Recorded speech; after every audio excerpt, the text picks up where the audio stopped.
O le mea alofa o umala. Tusia e tawaisina poinsetia lea uma o Fetua Lele Multicultural Center. O le tutoina o le umala, e mua ona eli le palapala, matu iai le umala. Ona tue tanu lea ia lilo le umala, i le palapala.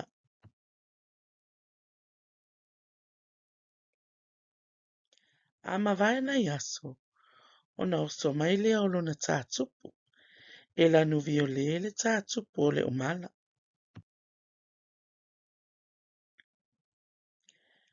Fai mai le tari tonu ngā Māori, e te tau ona whaatitanga o maa au le umala, i le tu i sasai. A wao le tu lea, e oso mai ai le la. E mana o mia e le umala le la, ma le vai e o lai.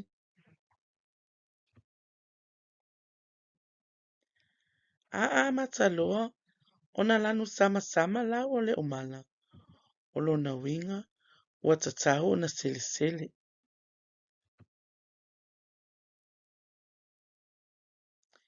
E li loa le umala, ma au mai e whai ai le supu, ata maiti o le a o ngā amata.